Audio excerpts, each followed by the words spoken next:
近几年来，因为奥陌陌的话题一直持续不断，为什么奥陌陌能博得科学家们如此大的关注？首先，我们先来看看奥陌陌究竟是什么。2017年10月19号 ，NASA 位于夏威夷的翻仙玄天望远镜定位到了一颗走位诡异的天体。大家好，欢迎来到我的频道。没关注的朋友，如果可以的话，用你指点迷津的小手点一波关注，欢迎强烈推荐分享给身边的朋友。关注我，遨游宇宙不迷路。经过数据分析，科学家们惊讶地发现，这个陌生的天体并不属于太阳系，而且还是人类历史上首次在太阳系内观测到的太阳系外天体，并且还有着金属元素的外表。这个诡异的天体是什么呢？为什么要闯入太阳系内又离开？今天我们一起来聊聊这个神秘的星际访客。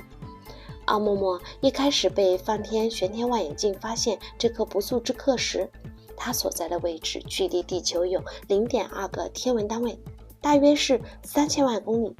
那时候研究人员以为这是一颗彗星，将它命名为 C2017U。C 就是代表彗星，2017代表发现的年份， U 则是表示10月下半月新发现的第一颗小天体。可后面通过这里的盛大望远镜观测，人们发现它并没有彗星标志性的挥发性会发出彗尾，于是火速将其改名为 A2017U。A 表示是小行星，所以可以肯定它的主体不是由冰块构成的，应该是原始物质。夏威夷大学的发现团队给它取了一个更通俗好记的名字，叫做奥陌陌。奥陌陌夏威夷语它以为远方的星矢，不是彗星的话，那这意味着奥陌陌在它的母亲系中是处于冰线以内的位置以上。研究人员发现，奥陌陌是从天琴座北部明亮恒星织女星的方向飞过来的，那时速度很快，几乎是每秒26公里左右，一个垂直于太阳系轨道平面的角度从上而下冲进太阳系。它先是经过了水星的轨道，来到太阳系平面轨道的下方，后又掉头向上，穿过了土星轨道，飞离太阳系的速度达到每秒40公里，最后奥陌陌向飞马座方向飞去。所有人对奥陌陌的诡异速度表示不解，为什么在准备离开太阳系时，它还能踩一脚油门加速逃离呢？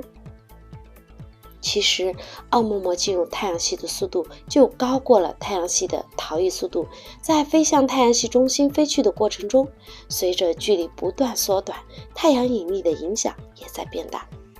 观测数据显示，奥陌陌在经过近日点时，速度达到了最高 87.71 公里每秒，距离太阳约 0.255 个天文单位。这个距离对应的太阳逃逸速度为 83.4 公里每秒，所以奥陌陌足以摆脱太阳引力的束缚。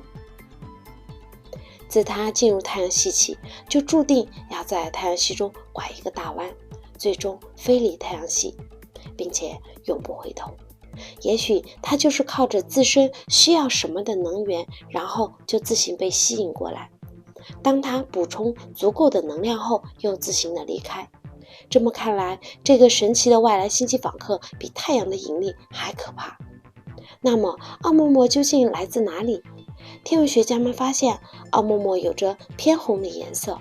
而且是以接近自身10倍的亮度波动运行，也就是说它是一闪一闪的。天文学家推测这是一个细长的天体，长约宽的5到10倍，是一个绕着垂直于平面最薄处的轴高速运动的缩腰摸摸的形状，可能像一只雪茄呈瘦长的形状。那太阳系内已知的小行星和彗星都没有这样的特征，所以可以推测奥陌陌应该是一颗致密的小行星，主要由岩石组成，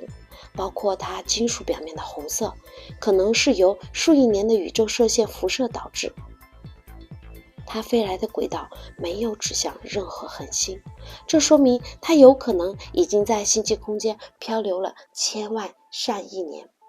通过计算机模型模拟，研究人员猜测奥木莫可能是诞生于一个碎屑盘，甚至是一个被瓦解的超级地球中的碎片。也有专家表示，奥木莫这次转太阳系一周，估摸着把我们整个太阳系都看清楚了。因为靠着主恒星太近，被主恒星的潮汐力撕裂，就像曾经的列为9号彗星接近木星时发生的情况一样。这种潮汐瓦解完全可以把一个天体从其恒星系统抛射出去，这也能解释奥木莫为什么有着不同寻常的扁平外形了。但也有学者脑洞大开，认为奥木莫可能是外星文明废弃的科技产物，而且是采用太阳帆技术来推动运行的。这要怎么解释呢？还是拿奥木莫飞行的速度来说，它之所以能顺利地冲入太阳系又提速离开，是由引力之外的作用力给它了提供加速度，而这就是太阳帆技术。这是一种可以利用太阳光压进行星际航行的设备，尤其是在没有大气阻力的太空中。其实这光压对航天器的推力很小，但也是够用的。只不过这个说法呢，缺乏有力的证据，我们可以先当一个科幻故事来看。